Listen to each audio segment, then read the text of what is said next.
Oh, hi, Michael. Oh, You're hello. here. Yeah. It's gonna clear my throat. Okay. See the lighting. Okay. So, have you got your earphones? Oh, forgot them. Okay. That's okay. Um, No do you worries. think it would be better if I got them, or does it sound better than before? It sounds good. It's just that I noticed. Oh, someone joined. Hi, Guppy Soybean. Welcome to Thursday night, everyone. Yeah, so I noticed when I went back to the recording and I uploaded it that my voice was louder than yours, and I was wondering if it was because I had a microphone and you Uh, didn't. But you do sound louder now. Because is this your new phone now? You said. yeah, new phone, and now I'm in the car, so it might be closer to the mic or something. Um, but yeah, it would just take a minute if you want me to get them, but either way. It's okay. This is fine. I'm waving at everyone who's joined. Hi, Eric. And yeah, we've I'm got having two like a people. memory of Phil starting a video and then like going to get a mic and then like apologizing and stuff. Really? Maybe you should get one then. Either Where way, let's is it? see. If I put it in, oh god, if I did I don't even know. Yeah, I guess the headphone will go in. I'm not used to this phone. No I'm trying to worries. figure out if I put in the headphone, if it would make it not stand up right. I've just been encountering ridiculous inconvenience. Um, Yeah, which is don't worry just, about it, yeah, Michael. it's okay. Don't worry about it. Hey, I think that's my friend Angelina. Hello. Hi. So, welcome everyone to Thursday night. This is our new podcast, me and Michael. And we intend to go live every Thursday to talk about consciousness and quantum physics and shadow work and all the things. So thank you for joining us. Oh, what are you drinking? Are you okay? I'm fine.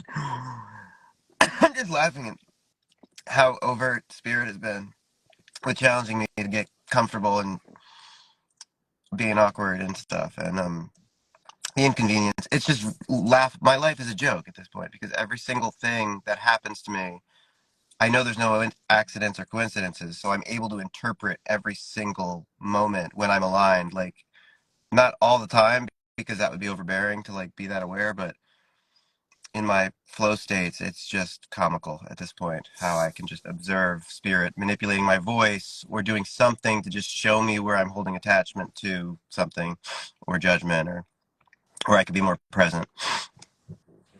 So I'm just feeling like slightly Yeah. uncomfortable and just like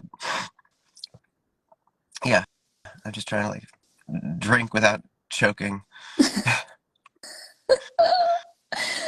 Oh my gosh. Yeah. Your awareness is just it's kind of too much sometimes when you're aware of It's everything that's overwhelming, going yeah. on. Yeah. Okay. So I would like to talk about guilt and shame today and the three pillars that you were talking about a few months ago with me. Would you like Yes. to Okay. expand on that? I feel like I don't know. I feel like I could use like a tissue or something, or I'm fine. I'm just, oh my God, this is great. So yeah, it was around New Year's, um, where I had been going through a brutal fall.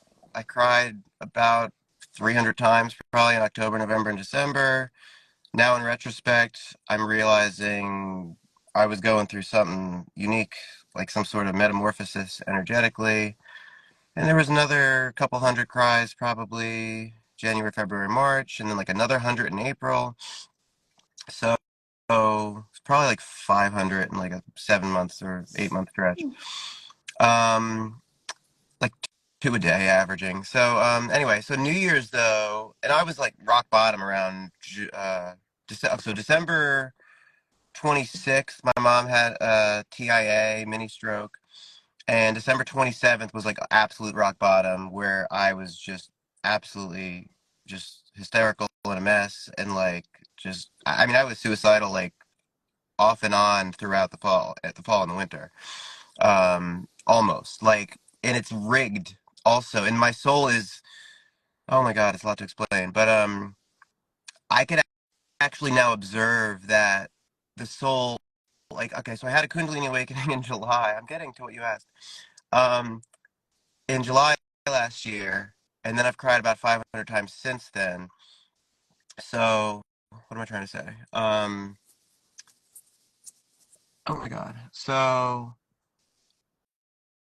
ebbs and flows. Okay, so I can look back now and realize that it's almost like my soul knew exactly when to step in before I would really get suicidal, because we're like time travelers. So once you're connected to your soul aspect, it'll optimize your experience, and that might mean going through a really, really deep purging, but it's like it does it in the way where it's optimally efficient or whatever, so that, like, it would have taken longer if it had been kinder to me, but if it had been a Mm. little bit more extreme, I would have killed myself. So, and every time I would get closer to like just losing it, something would happen. Like a day before I was thinking about losing it, and I would understand exactly why what I just went through was necessary.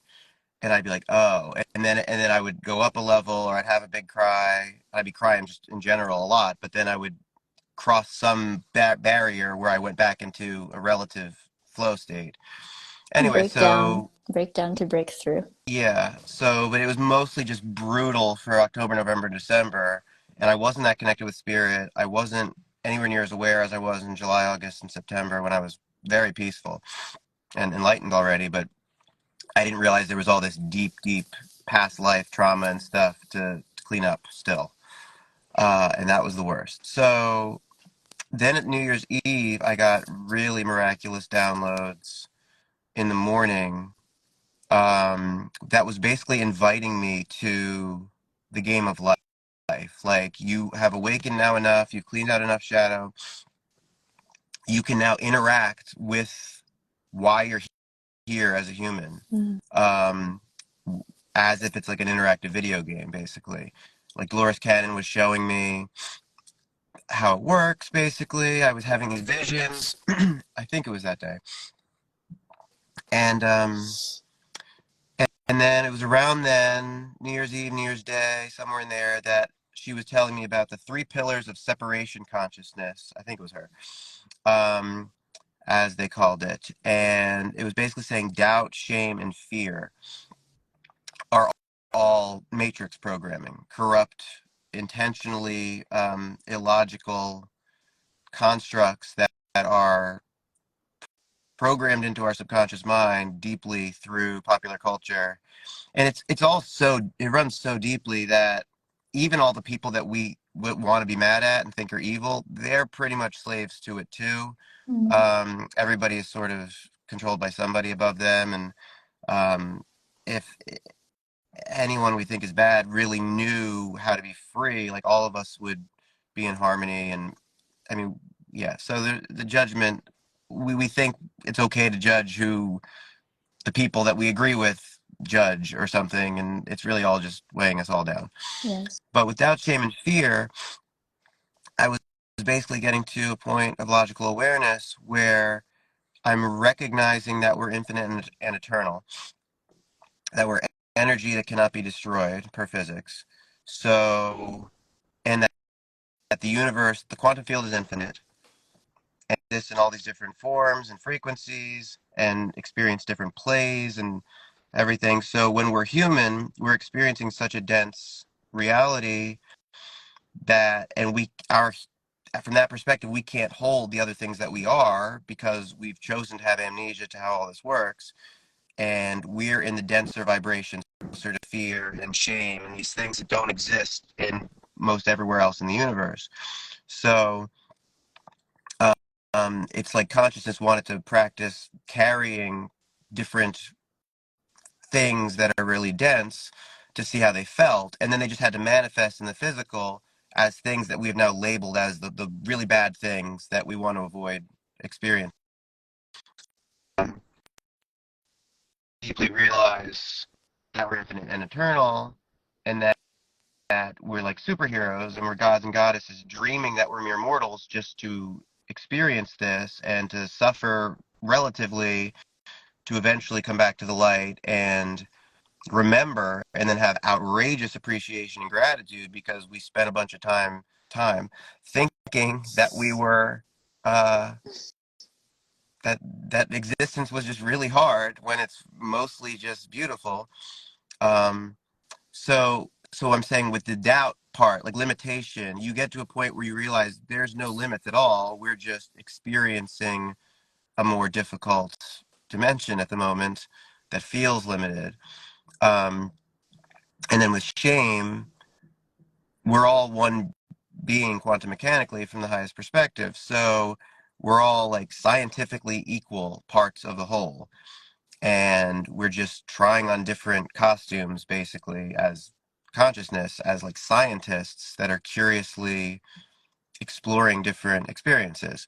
So there's nothing to be ashamed of because we're not the emotions we feel or the we're not the things, we're the soul, not the body or whatever. So um but we get so identified as this one lifetime and as the things we experience that we then label certain things as good or bad or as shameful or whatever. And there's just so much programming that's subtle that's put in to lots of things that sort of make us feel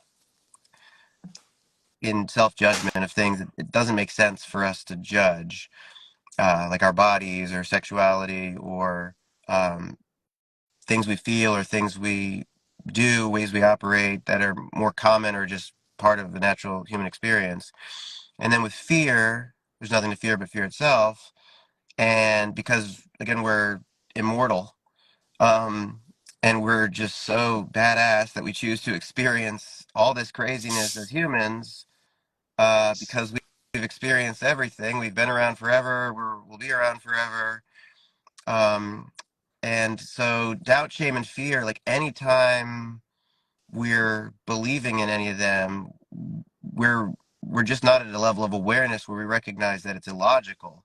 So once we sufficiently raise the collective consciousness to a high enough frequency and level of awareness, we'll be like, also there's that hundredth monkey effect thing where like once enough people start to in a community or a species start to operate in a certain way that's beneficial, they'll all pick up that habit.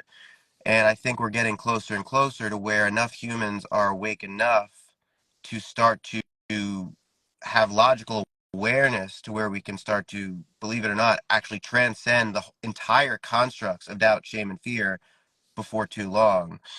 So where we wouldn't have any doubt or shame or fear for any reason ever, because it doesn't make any sense.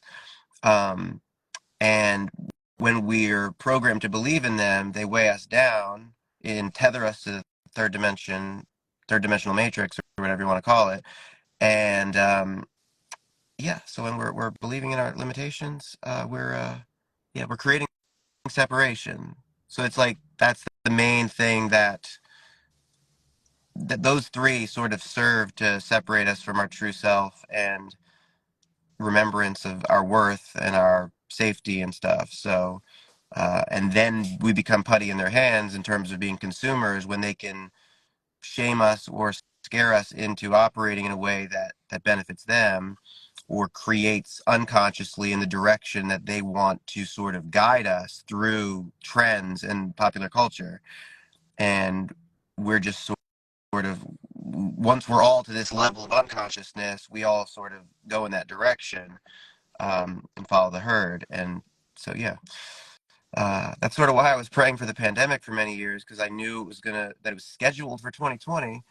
And I was like, we probably need this because with the internet, then we can wake up more. And if we don't have it in some overt way like that, then we might go extinct or it might be worse because as I was really worried for years leading up to 2020 about the direction that humanity was going in. Mm. But yeah, so doubt, shame, and fear is it's not easy, and there's no rush. It's a long, difficult process. I still have residual. We all do, like things that situations we would feel humiliation if we were forced to be in them. Mm-hmm. Like if you can just picture any of them, then you still have shame in your energetic field, technically. Same with fear, like anything that could be taken from you, any horrible experience that you could have that you would find scary. We don't need to be perfect. We don't need to face every single thing that could cause us fear or shame just to experience it and feel it and get it out. But it's good to be aware of that and to just observe it and observe. Oh, around then I was also guided, and it's really progressed through this year to be really conscious and aware of what are your motivations for your actions or inactions. Mm-hmm. To not judge yourself ever, but to become aware, oh, I'm choosing to do this little control mechanism in this way for this reason because there's a part of me that doesn't feel safe or enough Yeah. to experience this, or oh, this would be embarrassing, or I'm gonna, walk in this way, or turn the volume down, or not cry as loud, or I'm gonna, whatever. Where we're in public, we do different things in different ways, or with our friends, and there's just all these subtle little programs that are mostly subconscious, that are guided by shame and fear and doubt, um, that cause us to suffer and to control and to attach, and we're really just enslaved then to our programming. Um, so it's quite a lot to uninstall it all, but it's it helps to be aware of it and then to choose to send love to the parts of you that feel these things and to honor what they're feeling as valid. What are your thoughts on the three pillars of separation consciousness? Well, yeah, I mean, I couldn't agree more. I actually learned a couple of days ago that the five lowest or heaviest, most dense energies or consciousnesses are fear, guilt, shame, apathy. I can't remember. How many did I just list? Four. Four. Well, I have the infographic here somewhere. Let me get it. I have to open my folder. Oopsies. Oh, there it is. Yeah, this is actually a good topic. I wish I could put it on the screen somehow, but hang on. Bear with me. Yeah, I went to an energy alchemy session about prosperity, and the lady who led it, her name's Jay. She's part of the Way Forward Women's Group. She included this infographic called The Levels of Consciousness, which I think it would be more fitting to call it the map of consciousness. Okay, so it's from the bottom. The most dense energies are shame, guilt, apathy, grief. Grief was the other one, and fear.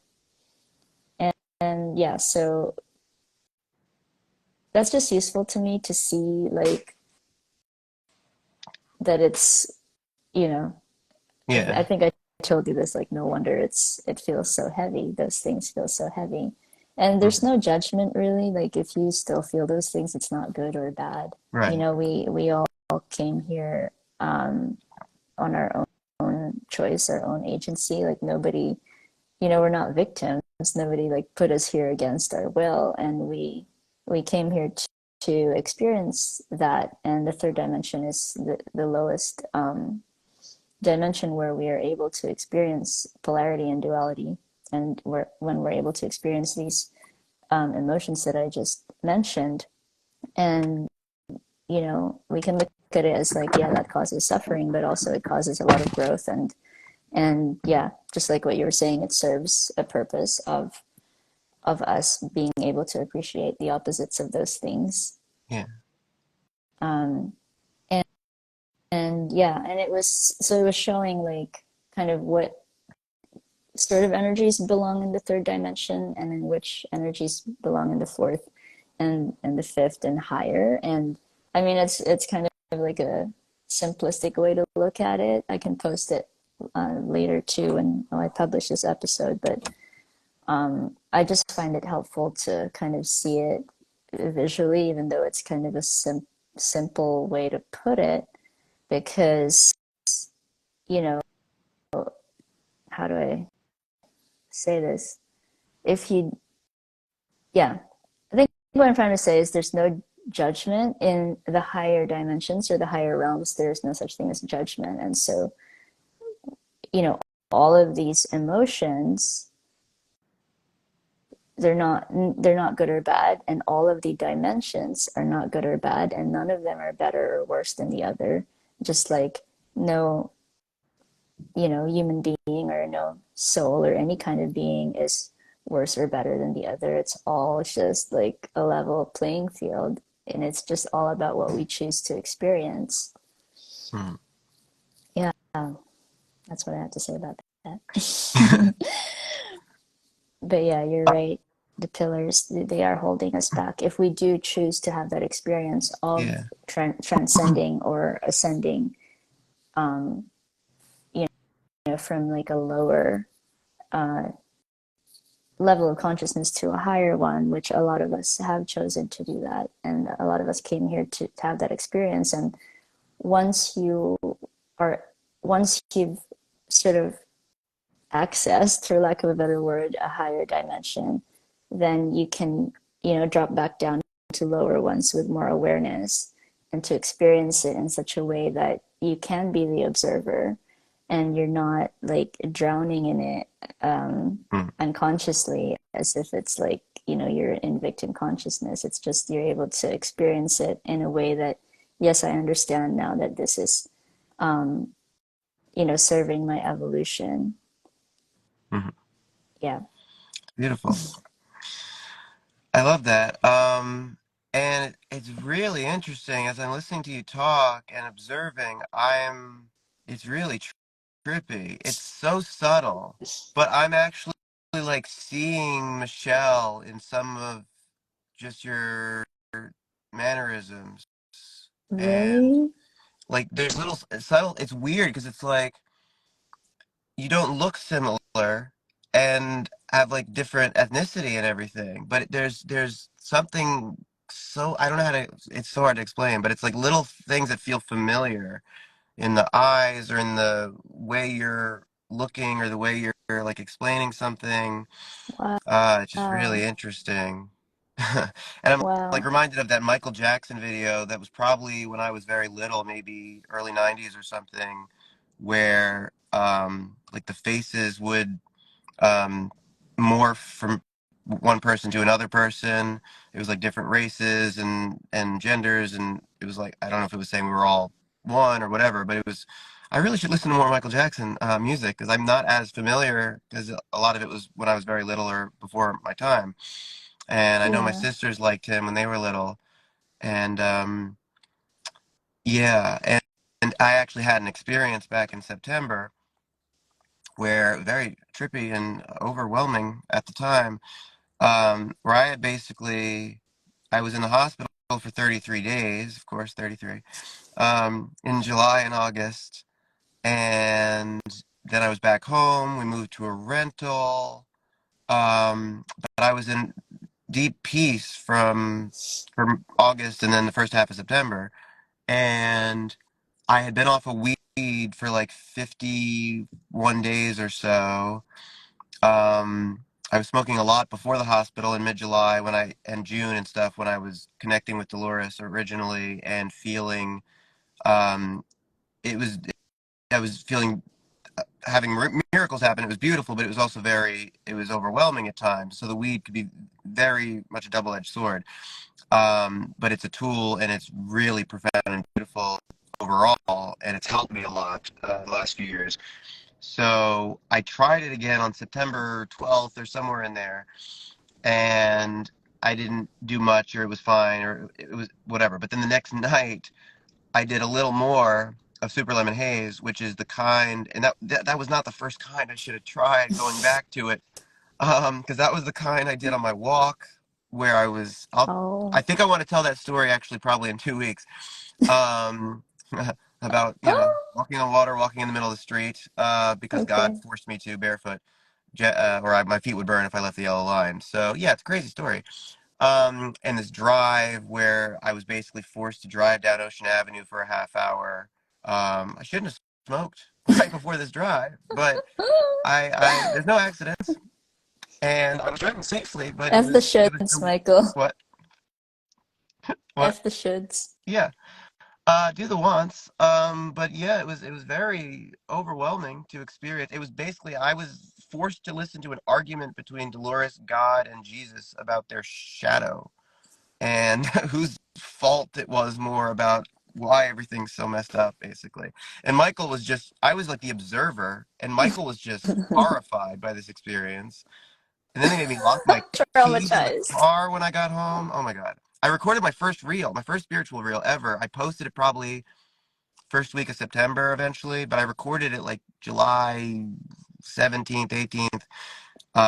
Like right, I smoked. I was sweating profusely. I was parked at the Sandy Hook beach parking lot, I remember and then that I like it was didn't end up yesterday. going to the beach. I was like held up, and then I smoked, and then I recorded this crazy reel. I was seeing orbs, and then I just was like, screw this, I'm going home. And then as soon as I started driving back south down Ocean Avenue, things got crazy, and then I was like stuck in the left lane. They were having me go like a little slower, and then they were having me change lanes. They were at one point, Archangel Michael, definitely, or an ET or something, was behind me clearly, and then literally disappeared into thin air in my blind spot. So that happened. I didn't Um, know that one. I didn't know that yeah. part. Archangel Michael was definitely behind me on the walk too, because I saw this obvious like blue light car that was just sitting there. Nothing. It was 4:30 in the morning. There was nothing else out. It was just like watching me. But what was I trying to actually say though? Oh yeah. So I hadn't smoked in like 50 plus days, and I was feeling amazing, but I was also curious about what would happen if I went back to it, and would I ascend? Would I explode? Would I float away?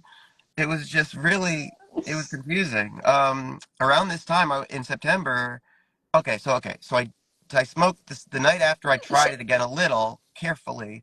I'm like, this is fine. So they probably just didn't do anything to me to get me to do too much the next night. So then I did like 4 hits or whatever. It wasn't a crazy amount. And then I had one of the 3 or 4 most profound trips or whatever you want to call it. It was incredibly miraculous, but it built into the most overwhelming, almost as not as bad as the walk or the drive, but um there's some truck in front of me, like bright headlights coming at me now. What was I saying? So it basically, I call this experience was like the Tuck Everlasting Benjamin Button experience, oh yeah. where this all goes back to the whole Michael Jackson video. I go off on tangents sometimes, Oh. but so I was sitting next to my dear friend Crystal, who I used to date for years, and she was with me that night. And I had smoked a little bit, and we were watching TV or something, and I was starting to feel aware. I was starting to feel like high, and I was like, "Oh, I haven't felt this in 2 months, and this is interesting now after having been off it." And yeah, it just started building, and I just started getting some trippy downloads, and I started experiencing basically a preview of what we're now going to be going through the next couple weeks.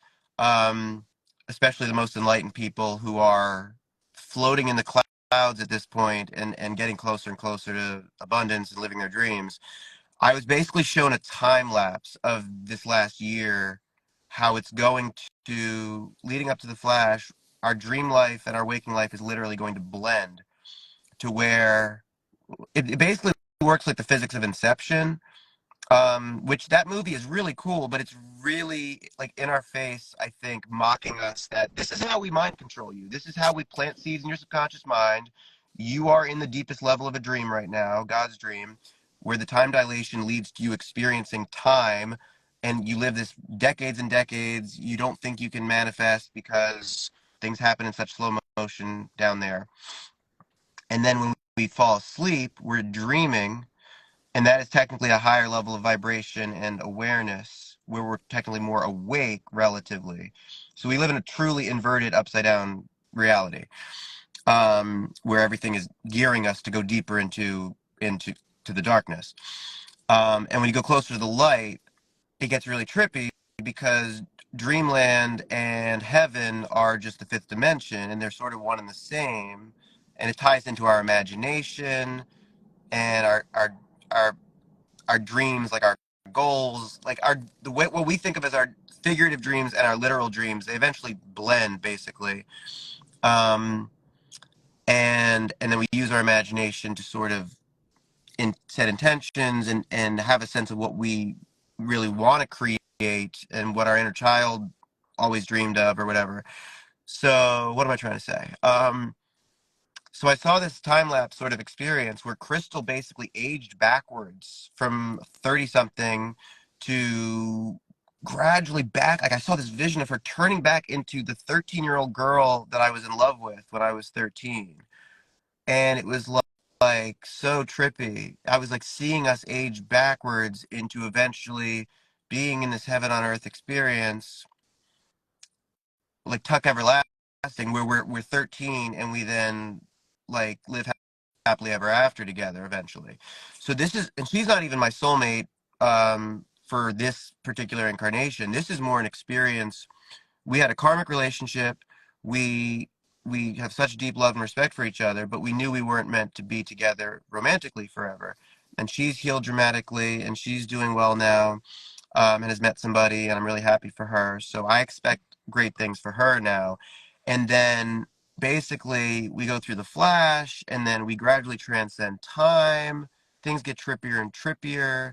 And then I guess the idea is after I live this life with my Trinity soulmate in this lifetime, we would eventually basically be turning the ship of time around, sort of undoing the things that we would have done in a different way if we weren't slaves, fixing all the big disasters and attacks and wars, saving people, literally undying people gradually, because everything is possible.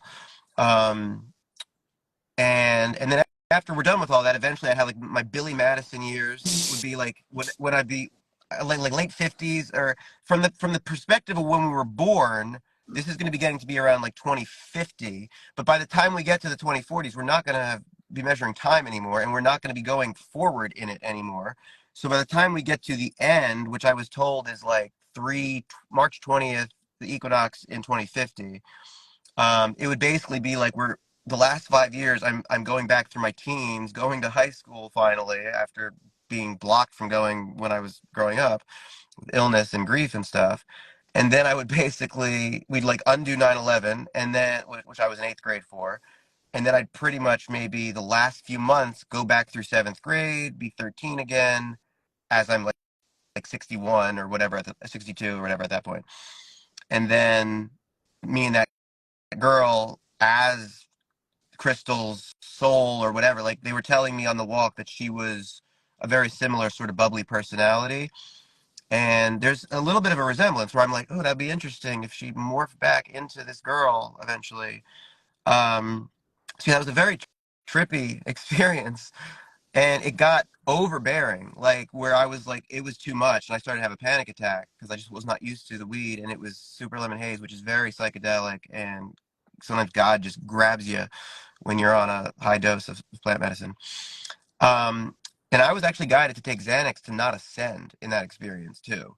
I believe I got close to ascending a bit in July, August, September because I was at such a high level of vibration and awareness relative to where the collective field was at that Hmm. point. And I almost could have like maybe broken off of it and then ascended because it almost got to where I knew too much.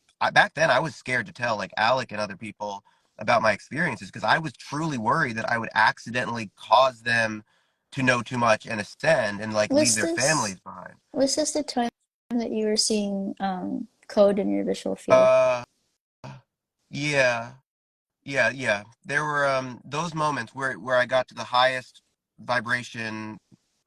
I'm I probably have gotten back there at times more recently, but it's been much more comfortable. Like at that point, it was showing me a preview. It was giving me experiences to sort of help me set intentions and have an idea of where we were headed, Mm-hmm. so that I could sort of go through the experience of all the purging, knowing that I would eventually come back to that or something, and that would help, I don't know, eventually solidify an anchor in those intentions. So now, like the time traveling piece, which I'm going to do when the flash happens, I'm basically, my soulmate and I are going to go back a year, because the last year has sucked for me, and I haven't gotten to enjoy all the work that I've done. I've just been suffering It was for a lot of it. it And was now that I'm hard, finally yeah. happy, it's like by the time I'm finally allowed to get physical abundance, it's all going to happen so quickly because of how viral the second coming would go in the internet age, that I can't get famous before July, 2 episodes from now. I mean, I'm guessing that's when it's going to be, that 7-6 into 7-7. But I'm realizing, like, if I can't get up to like 1,000 followers now, because if a few hundred people knew who I was, then everybody would know who I was within like 12 hours. Mm. And it's not meant to happen in that way. So I actually made a deal with Spirit back 10 or 12 months, 10, 11 months ago, September-ish, 9, whatever. Um, where I was like, I'm gonna post some comments or say some things, but can you please, where it's like, if it's not meant to be seen by too many people, it would get sort of like blocked. And So a lot of that's the energy happened. I've expended through a lot of things that were really important to me sharing back then probably never got seen by anybody because it wasn't time yet. And so I was just going through this experience of feeling so overwhelmed and dysregulated and going through all these ups and downs, and having this sense, like this imperative to, like, well, I've got to share what I know and I've got to tell people my story, but I don't feel safe yet to share this. This is crazy. People are going to judge me, and it just felt so dangerous. So Yeah. but yeah, so that September experience with the Tuck Everlasting Benjamin Button gave me this preview that helped me know that we're eventually going to blend heaven and earth, dreams and waking life, to where we basically get to experience our wildest dreams and fantasies, and then our waking life sort of gets superseded and transcended, where it's almost like we die because the flash comes in and we go to sleep, but that's our actual truer state of awareness and form anyway. Like, I don't know, it's confusing. Our bodies will be being upgraded by all the light or whatever, and then when we wake up, we'll sort of have merged 3D and 5D sufficiently to have our new waking experience will be in the 5D, and then I don't know, maybe we'll eventually or whatever start dreaming into 6 or 7D or whatever, where that'll be our sleeping experience, or however it'll work. It's crazy trying to figure out how to interpret all this, because I'm learning as I go, and Yeah. just it's so miraculous. I just can't wait to share this with everybody, to see how cool existence is. Yeah. And once you connect and can play that game of life, which I started doing around New Year's, you realize, oh, it's like we can choose to face shadow and integrate it and go up a slight level, like a video game sort of, or a level, like a degree of frequency or vibration, where we have now purified and like we've we've cleaned out the energetic dam in some river somewhere in our field, and that has allowed unification of two or more puzzle pieces that had been in separation from one another. So Mm. they had experienced this feeling of being like a bullied kid stuck in a locker, thinking that they were separate from everything, thinking that they were unsafe. And so our job is to basically empathize with our inner child and our wounded aspects of past traumas that we didn't allow ourselves to feel all the way through and stuff. And then when we do that, we upgrade a level, and then we're also sort of clearing out debris that's allowing light and information to now travel like a river that's been purified, and now more. So if you imagine, like, that puzzle piece was blocked off, and now I've connected that puzzle piece back to the puzzle by unclogging this dam, and now that light and information can flow in. So I cry. I realize I had a blind spot. Oh, that's why I've been sort of gradually more miserable the last couple days. Um, and now I see why I had to go through that, because I had this subconscious shame or fear that I forgot or didn't realize. And then I have a cry, and then I get some cool downloads right after, because I've unblocked something where light and information that had been separate from me is now integrated back into my being. And it's like a collectible after beating a boss in a video game. It's like a treasure hunt. I mean, it's like a you get a reward after passing a test or something. So, and the tests get more and more obvious once you get to a point where you are aware enough to recognize that you're being tested. Once you know that there's no coincidences, you're like, oh, why am I attracting this inconvenience that I'm perceiving? I'm perceiving inconvenience, which is showing me that I'm attached to some outcome. Yeah. I'm believing that there is greener grass on the other side of an obstacle that is holding me up. Why am I perceiving myself to be lacking right now? Yeah. How can You're I already enough. utilize this awareness to recognize where I'm holding doubt, shame, or fear unnecessarily, that I can shine the light of my conscious awareness and practice self-love to kind of rehabilitate those aspects that are feeling this trauma or programming. So yeah, it's a lot to explain. Yeah. But it's so fun. Yeah. It's You did and I'm really like well. I channeling know it's constantly fun. because I'm just like at this frequency. It's just so humbling, but it's so beautiful, and everybody can do this if It we just is. face inward and be kind to ourselves and um, just willingly shine light on the shadow. Then we ascend in frequency, and then we align more with happier things. And I think Einstein talked about this too, saying that it's not religion or philosophy, it's physics, that our experience, our reality is a frequency match. It's basically a feedback system that's showing us Mm. what we're creating, what we're believing into existence, how we're perceiving the reality. Um, because if there are 100 different people caught in a traffic jam, the one that's in the most trauma is going to be the most agitated and might have road rage. And the one that's a Zen master is going to be at peace and is not going to get all triggered by the experience. And that Zen master is also what's really cool is when you get up to high levels of frequency where you are not attached to getting somewhere, you no longer need to attract the traffic jam. So you're just going to have things bend in your favor. And then you start to Yeah. experience synchronicity that you can observe as being mathematically obvious that it's not a coincidence now because, oh, it's happening at a rate where I can interpret reality Mm-hmm. as a code, as a language that the universe is speaking to me to help me navigate. And I had just been groomed to believe that discomfort was something to suppress. And now I'm being shown that discomfort is just showing me that it's bringing my awareness to something that I'm judging, and everything is me. So what aspect of myself am I judging right now? Um, this person that's bothering me is showing me something about something I'm believing about myself on some level. Um, so it's just really interesting because then when you can choose to have this attitude of gratitude and get curious instead of reflective instead of reactive, or like Phil says, Phil Good, if we are talking about Phil, he's our favorite spiritual teacher probably. um, he talks about responsibility, your ability to respond. Yeah. um, and we're very groomed into getting reactive and projecting back out and basically being like this backboard that doesn't let the energy, the light in to sort of stir up our shadow to be able to be released. When we get triggered by something, it's an opportunity to release something that is sort of dragging us down. But we usually see it as just something we want to get away from and control and fix and change. And when everybody's operating like that because they don't realize it's the apocalypse, they all look really adorable. But it's I feel bad for all the humans who are just like complaining at each other and not recognizing that they're attracting exactly what they need to see so that they can be assisted in letting go of whatever's heaviest for them.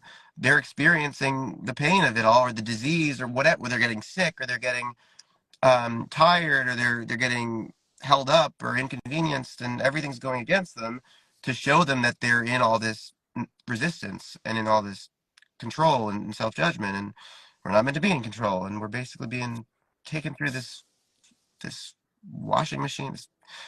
Well, our soul is so. Yeah, It does feel like that sometimes until you realize that the more you align with your soul purpose, things are just different. You know, it doesn't feel like you're fighting yourself anymore because that's actually what what you really want, Mhm. if that makes sense. But Yeah. yeah, when I was talking to Ryan, who's Kasuma.healing on Instagram, if anyone wants to follow him, he's great.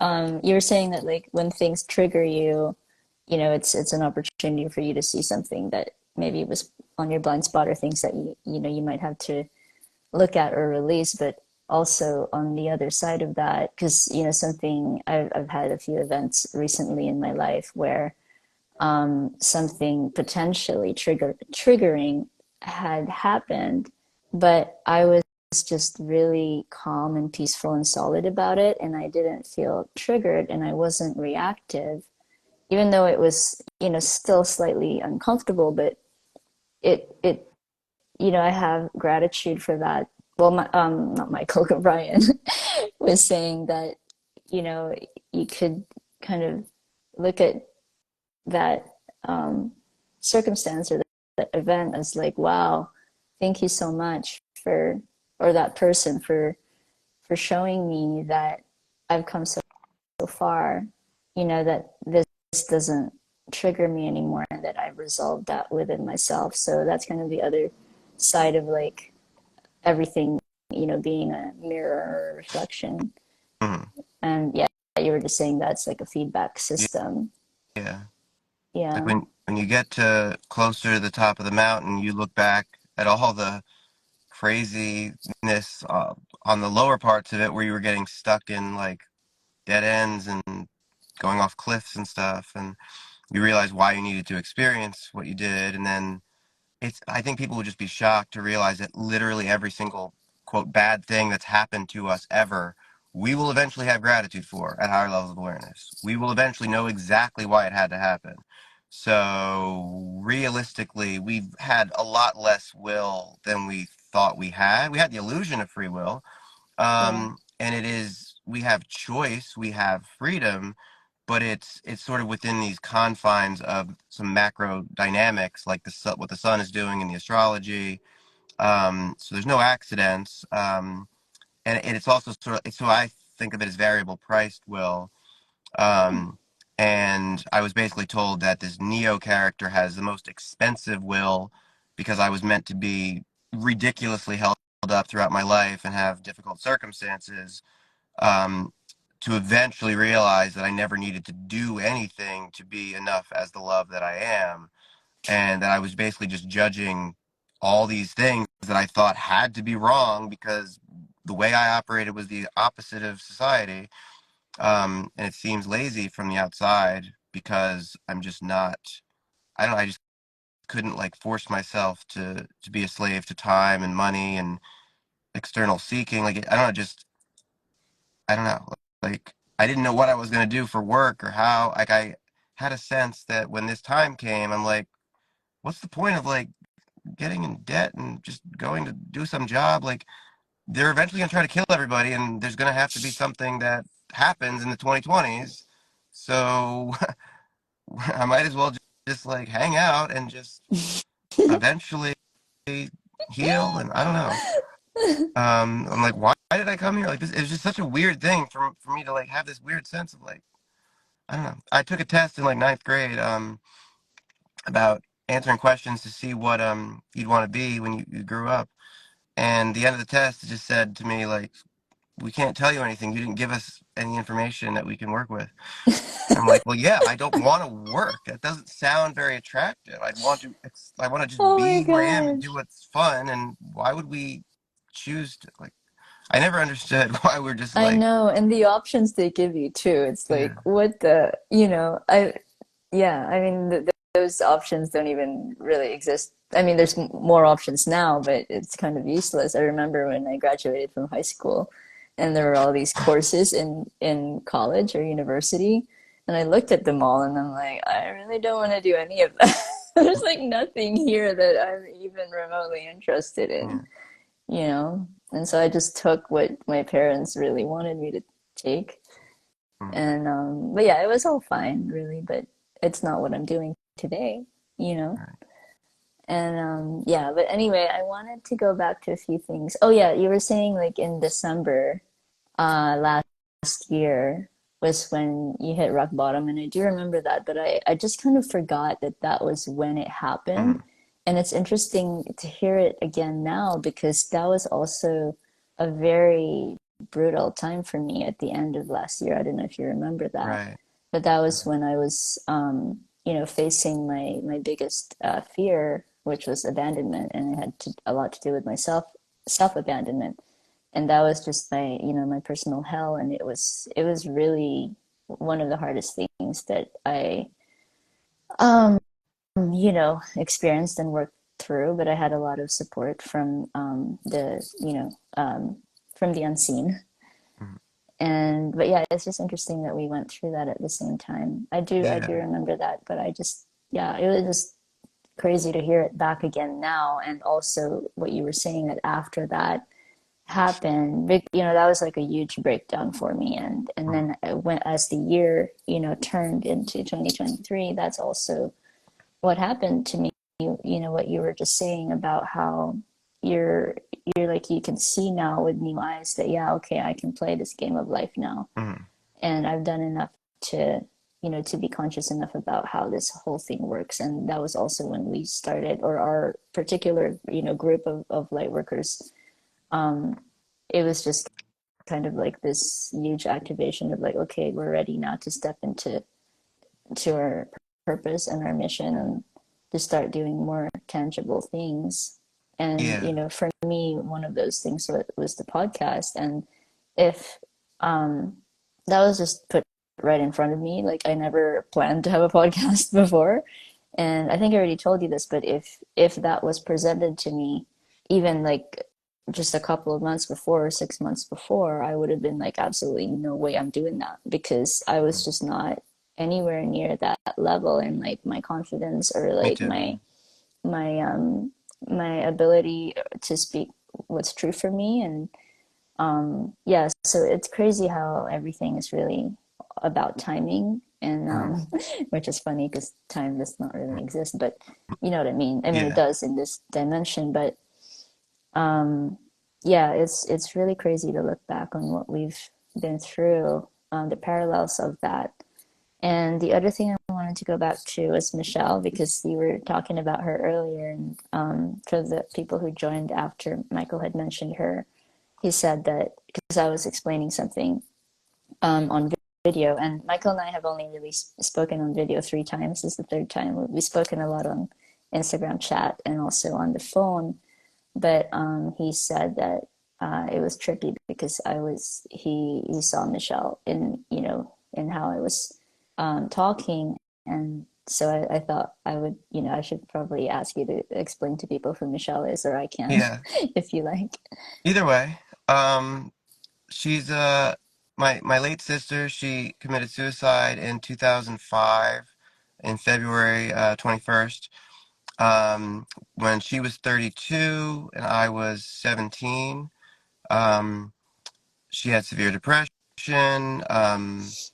She was a teacher. She was an enrichment teacher at the elementary schools at the school system that I went to. She had lived in New York for several years in her 20s and was teaching and going to get her master's in education up there. She taught music in first grade in Spanish Harlem. She was very musical. She played piano. She loved the Beatles, of course. She actually has a Beatles quote we put on her gravestone about I think the one "Love is all, love is new, love is old, love is I don't know, love is old, love is you," some combination Yeah, of that. and she was in Um, Annie, wasn't she? right? Yeah, she was great at musical theater. She was a great singer and actress, and um, very intellectual and beautiful, and um, yeah, and she what was I going to say? So I've received crazy amounts of downloads from her and signs that are really obvious and really comforting. And yeah, there was definitely a turning point around New Year's. And then I Yes, felt it with Lori Ladd's live on like January 2nd, I want to say. Yeah. That was really brilliant. If you go back to whatever she said on January 2nd, I'm sure is more relevant than ever. It's really, really fitting I for the think energy I of this year. remember that one. Um, and I remember I was talking about this sense of like, we were talking about the mother bird pushing the baby bird off of the branch, Yeah, saying, "You're ready to that's it. fly." And the baby That's like, it. "No." The ego's like, "No." Or like the house is on fire, and it's like, "You're gonna jump out the second story Yeah. window. You might break your leg, but you're gonna burn alive if you don't change your I mind." know. And I felt that coming too. And that was a part of why I was feeling suicidal also at the end of the last year. Yeah, The other part was it was just so uncomfortable and I just didn't want to face the things that I had to face. yeah, Um, but yeah, yeah, it was around New Year's, wasn't it, when we both yeah. started to, uh, So we started feeling better, but then we were asked, a lot was asked of us, and I was asked on January 2nd. Later that night, I basically smoked, and then I was basically asked to hold a boundary with Crystal, which was really hard for me because I don't have friends in person, and there's just I don't. It's a long story, but and then it took 2 months until March 2nd and 3rd when I was able to finally hold that boundary, and ended up I knew it was going to be good for both of us, and it was. But for 2 months, it was sort of like dancing around that, um, and it was still really hard through January, February, March, April. But it was a little better, and I was reconnected to spirit. It was more like ebbs and flows, and I mean, the last 3 months of last year were just so brutal. And then I would have so much trouble because I was still learning to love myself a lot, and like I would have ups and downs where I would have a week or 2 weeks where I would have a hard time even checking or your messages or replying to you. And so that wasn't an accident either, because that would sort of mirror back to you with abandonment stuff, and like I was just sort of disappeared, and I felt so guilty, and that was what I needed to experience to like show me how I judge myself and think I'm not a good friend and stuff. And so like when we eventually release our memoirs and our conversation, it's super vulnerable. Um, don't we'll do have that. sections where it's just you're talking and then I'm just like disappeared, and then I come back and send a long message that's attached to some post where I'm just like venting about being suicidal, and then Yeah. they like ignoring everything that you're saying, and then eventually there's still like literally like 700-800 posts messages of yours that you sent that I never saw still. So it'll be Oh interesting. my When I read the book, gosh. I'll be like, oh, I didn't know that about you. I Um, I got I got used to it eventually, Michael, but you did trigger me quite a bit. I'm so sorry. No Sorry, accent. not sorry. Yeah, I triggered you yeah, too. Yeah, yeah. yeah. But Um, yeah, yeah, before there's so we many yeah, details that come up. to close that bit about Michelle, we Yeah, basically I think it was around New Year when we right. started to really piece Yeah, together that that I share a soul right. with Michelle. Hey Lee. Yeah. So we were starting to That's figure my out good like the friend Lee. hello. Yeah. Um, Yeah, we've yes, we were been shown so so many many obvious synchronicities, too signs that many, connect it, like connected to Vincent Van Gogh, connected to to Annie. Beatles and Annie, your guitar that you named Annie, and there were just so many things close together that it was just objectively obvious mathematically that it was her and the Yeah, universe communicating. Hmm?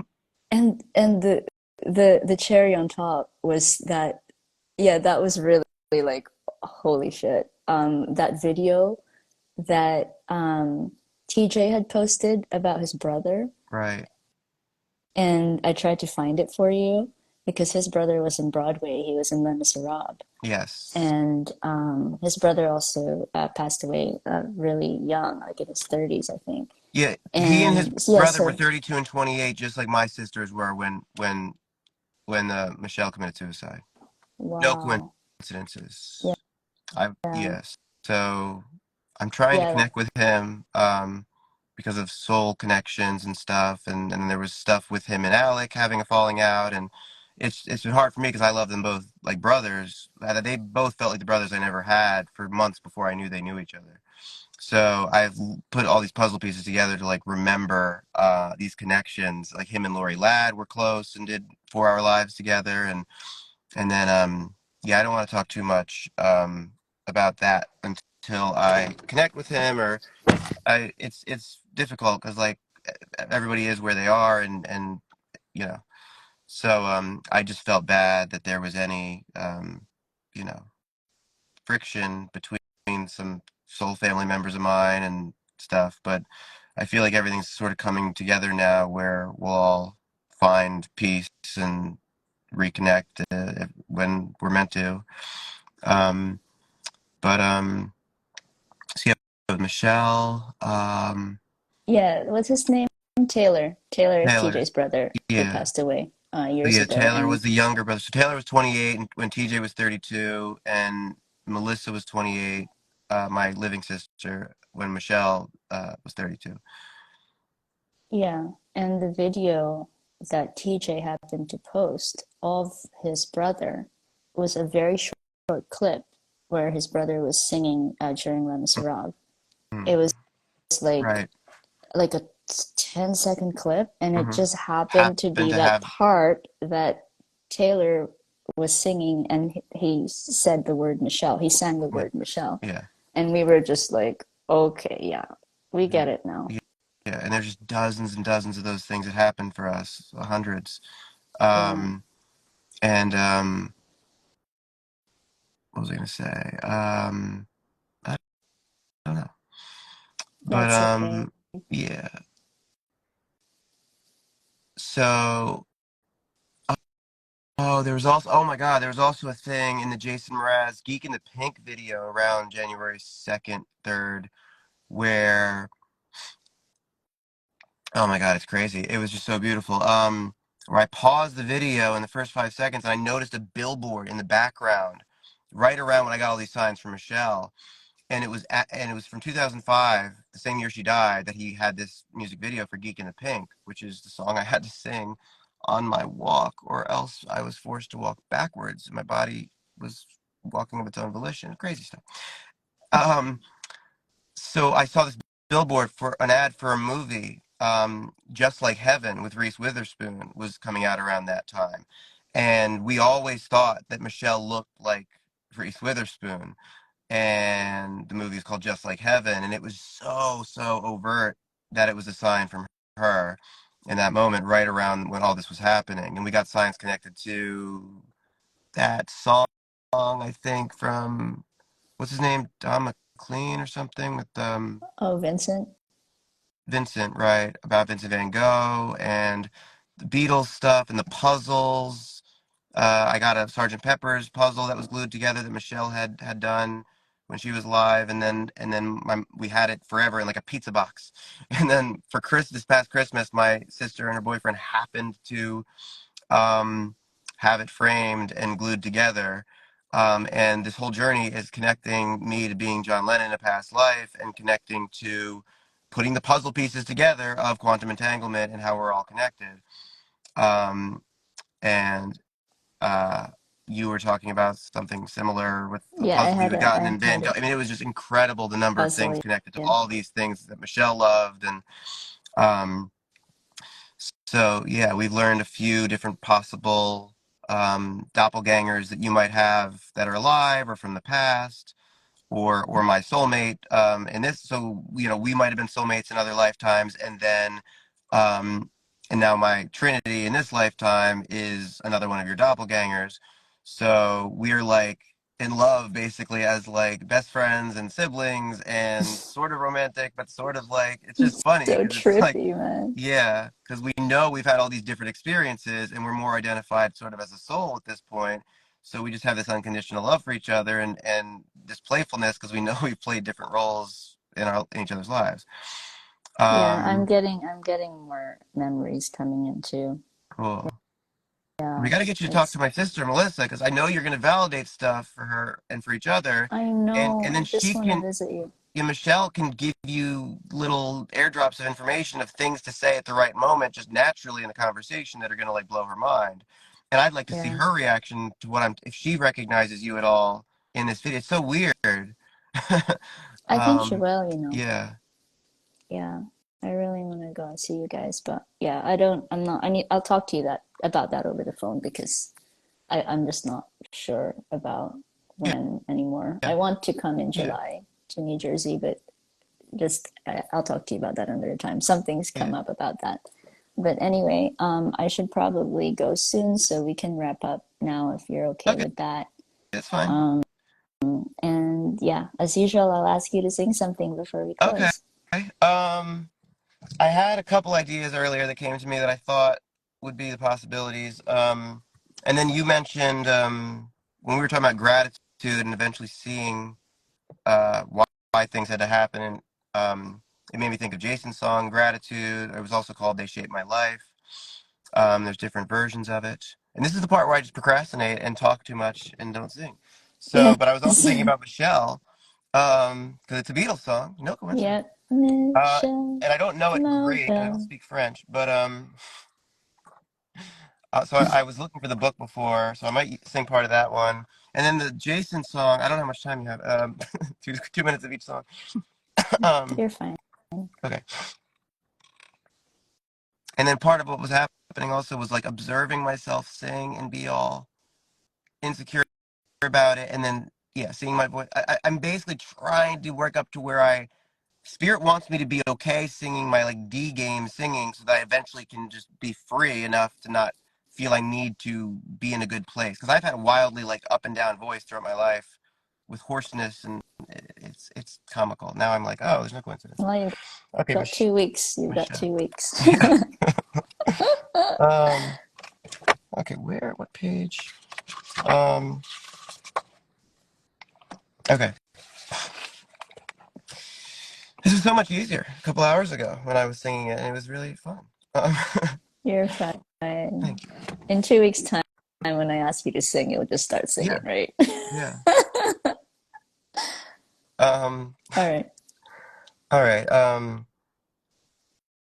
right. I'll just start from the beginning, and I think I know how it goes. Okay. I never know what key to start in, and I keep saying that, and I don't need to say that. It's so awkward. And there's that line from the Happy Ending song, Jason, about we get famous indeed for all our shyness. Ain't that sweet? Ain't this a fine mess? We're in so deep. Okay. Mm. Um, almost. I'm just building pressure for no reason on myself. Okay. Uh, okay. Uh, Michelle, my belle, these are words that go together well. My Michelle, Michelle, ma belle, sont les mots qui vont très bien ensemble. I love you, I love you, I love you. That's all I want to say until I find a way. I will say the only words I know that you'll understand. Michelle, ma belle, sont les mots qui vont très bien ensemble, mais très bien ensemble. I need to, I need to, I need to, I need to make you see, oh, what you mean to me. Oh, until I do, I'm hoping you will know what I mean. I love you. All right. It's hard without the music, too. Okay. Yeah, you're doing I want you, awesome. I want you, I want you.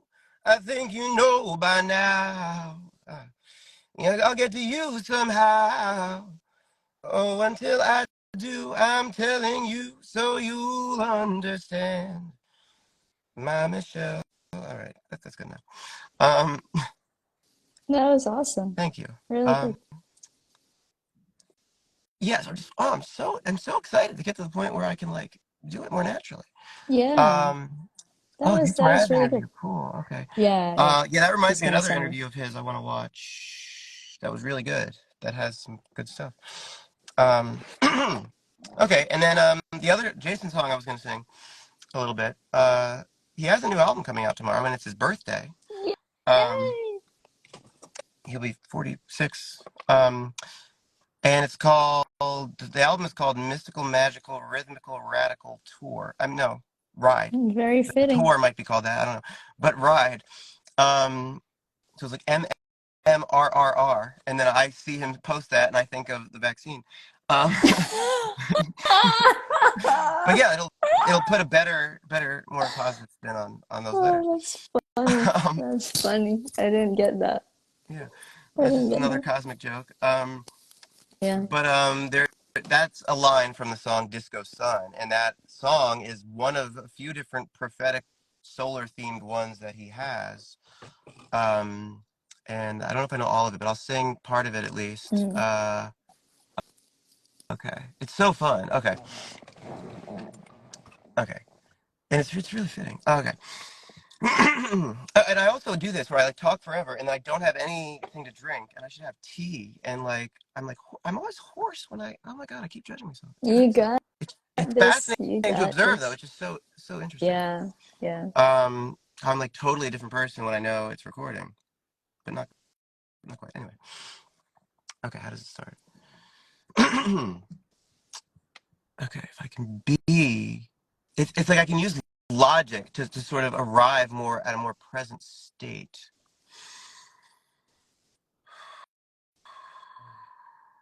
Because for like years and years, I couldn't sing in front of anybody, my family. Like, I mean, until like a few months ago. I mean, a little bit last year, but then like not when I was going through the purges, and it's still very awkward.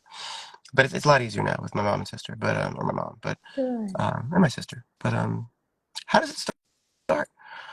I Um, don't know. I'm I don't know that one well. great. This is great television. Um, all right. Yeah. Okay. It's so it's just okay.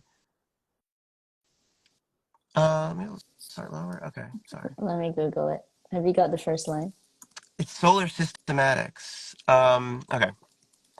I just feel weird because the quality of my voice just feels totally different than every other point when I was trying to It sing. does sound different, but it still sounds good though. I don't mind my wrath, thank you. It's Your just such a solar, paradox. it's really good. I like it. Your solar systematics guided how we all grow the direction Okay. of the light show. Yeah. I probably know it better than whatever the wrong lyrics are on the internet. Because it's not even a released song until tomorrow. Okay. It's solar. Okay, it's solar systematics, guiding how we all grow in the direction of a light show. Music has it. That's a magnetic lasso that draws us to the window. The view's fantastic. Everybody dancing to a disco sun. And how romantic that a light that seems so distant reaches everyone. Love is shining, love igniting, love is blowing up, yeah. Love is something, love is growing, love unfolding, love is showing up. Winter, spring, summer, two in love. Winter, spring, summer, two in love. Winter, spring, summer, two in love. Winter, spring, summer to fall. Rumor has it that everything you need is in your own backyard. The shrooms are magic, and every precious weed knows who you are. And their Mm. message is massive, and the reason they succeed is because their seeds are so strong. And they sound psychoactive. But remember, you're a flower. Turn your power on. Turn your power on. Love is shining. Love igniting. Love is blowing up. Love is unfolding. Love is holding. Love is showing up. Winter, spring, summer, two in love. Winter, spring, summer, two in love. Winter, spring, summer, two in love. Winter, spring, summer to fall in love again. And you watch it grow, and you watch it grow, you watch it grow. Two in love again, and you watch it grow, you watch it grow, you watch it grow. Two in love again. Show me how your garden grows. Is it kept or do you let it go? I know that's personal, but I like it animal. No, I like it plentiful, sensual. What is it? So many words. Multi-dimensional. I can't believe you got all Oh this my God, I right. had it the other day. I wrote it in my book. Oh shoot, I'm not meant to remember it right there. I meant to screw up and get comfortabler over But time. I want to know if it's edible and plentiful and Right, sensual. sensual. That's one of them. Multi-dimensional. You Okay. blow my mind like I'm a dandelion in your meadow. Yes. Okay. Show me how your garden grows. Is it kept or do you let it go? I know that's personal, but I like it edible, plentiful, sensual, multi-dimensional. You blow my mind like I'm a dandelion in your meadow. It's only natural to get down low like an animal. Kiss the ground that you walk along, 'cause it's a miracle that we hear it all. This mystical, magical, rhythmical, radical ride where we fall in love all the time. Winter, spring, summer, too in love. Winter, spring, summer, too in love. Winter, spring, summer, too in love. Winter, spring, summer, to fall in love again. And you watch it grow. You watch it grow. You watch it grow. Two in love again. And you watch it grow. You watch it grow. You watch it grow. All right, something like that. Wow, that's pretty epic. Thank you for Thank you. singing that. Yeah, that's wonderful. And Whew. I always want to be in love. Thank you for patiently waiting for me to get through that as my voice just It's crumbles. good, No, it's Michael. like Don't. interesting that it's just wild to feel it change a little bit in the middle to be like, okay, I'm getting more comfortable and present, and now I can not need to attract as much of the Yes. stuff that's showing me that I'm judging it. You know, Yeah. it's so Yeah. interesting how that works. Yeah. And then once I get to where I don't care at all, I won't need to attract. Not that the rasp isn't good. No, there's just a car just stopped in the middle of the street with the headlights. I don't know what the hell's going on. I'm just like illuminated. Maybe it's an archangel. Maybe it's somebody who's lost. I thought there was lightning earlier when the whole back of your car lit up, but I think it was just a Yeah. car. Oh, someone just joined. We're about to wrap up now, but thank you. And I will post the recording of this if you want to watch. Oh, thank you, Michael. That was Thank you, gorgeous. Francis. And I'll see you next Thursday for Welcome to Thursday Night. All right, episode 4. We've done 3 already. It's amazing. What do we do? Like another hour and 20 minutes or something like that? I think yeah, an hour and 20. I think Mm, it's about that. cool. And I just want to say that I'm so proud of you Thank you so for much. sticking to it, right? Three Yes. episodes, Yes. something regular. That's new for me. It's really new for you, and I'm just so excited for you. Making an appointment. Oh my goodness. And Jay in the Doing time. house, is that your friend? Who? What? Someone joined and they said they're in New Jersey. Is that your friend? No, I don't know. Now it is. Hello, I'm in New Wow. Jersey too. Oh, Where are you from? I'm on. you guys should meet up, dude. Yeah, I'm on the shore, Monmouth County, like a mile or two from Asbury Park. Yeah, where are you? Armored Life is good. You should totally meet up. Michael needs his peeps. Yeah. So who knew? The second coming of Christ grew up in New Jersey, where everybody thinks it's, dirty and stuff. I mean, people could be more polite here Really? probably, but from here it feels fine. Like it's just home for me. But you go in the South, it's just a different. Oh, cool, He's interesting. near Asbury Um, going to exchange sorry numbers. Okay. sorry if I surprised you there with mentioning the second coming of Christ. I No, don't know how many people are aware of this whole situation, my identity and what God has told me and proven to me. Yeah, so it's a very awkward truth to have. But I can prove it yeah. with quantum physics and math and stuff. So that's nice. Oh my gosh, so many people are joining. Hi, we're just about to close, but I will have this recorded. I mean, posted on And I my, should probably learn how to do that. Oh, yeah. the first two, I don't know. They disappear. I don't know. Is it possible for me to still post the first two? Yeah. It should be on that. Okay. Okay, I'll take a Because that screenshot tab of was like where, missing. I don't know. Maybe, I don't know if you have to send it or do it. I don't know.